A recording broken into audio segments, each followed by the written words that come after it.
Hello, hello. It's been a while, but at the end of the day, I'm thankful to God that I am still in the land of the living. I'm thankful for Him using me as His vessel, and it's good. Like, just being in His presence, just being alive is good. So I'm grateful. Thank Him for my second book that I published. Like, I'm ready for so many more blessings that He got for me, and that's my whole point. Is I'm ready for the blessings He had for me, and I will receive them. Okay, today I want to talk to you about God teaches about salt and light. You are the salt of the earth. Let's come from Matthew chapter 5, verses 13 through 16.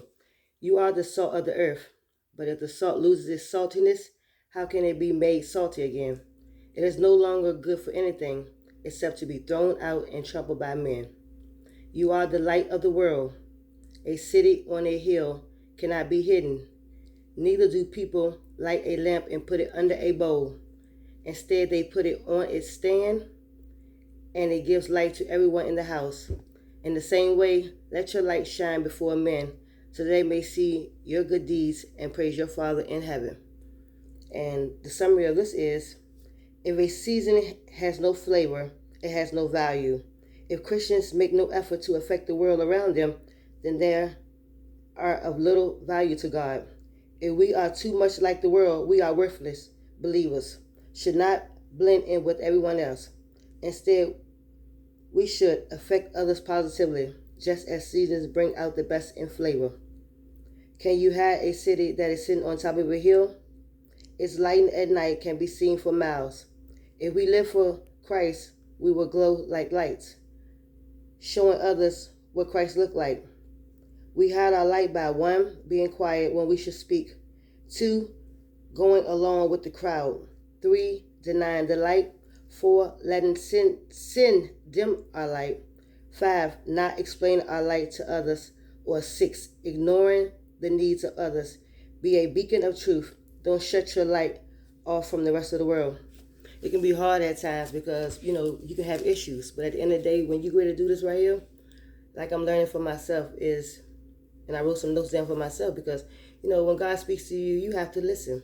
And you can't take the wrong people or things into your right season. Don't be afraid to be who you are, and don't be afraid to go get what God has for you. Not everyone will be happy for you, because not everyone will be happy with you about this being your season. They will despise you because of your success. Your success reminds them of their failures. Even your growth and freedom can remind them that they are bound, so they won't applaud for you. You can't go into the new season with old things that don't want you to grow or that's growing apart from you.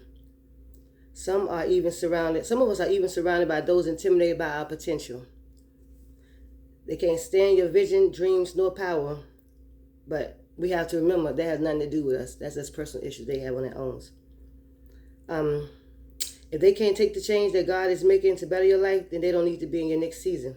Everyone can't go with you, and you must leave them behind. But in all honesty, we owe it to ourselves to have a better life.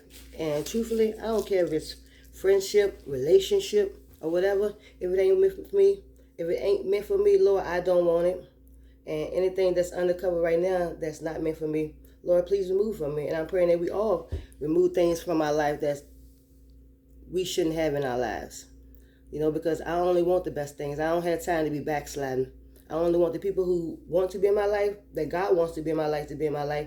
No extra crazy stuff, no extra drama, no extra undercover stuff. Because, it just doesn't make sense. And I'm going to stay firm to doing what I'm supposed to do in the will of God, because everything attached to me, I plan on for it winning. Say the struggle been too hard. I'm looking outside, it's getting dark.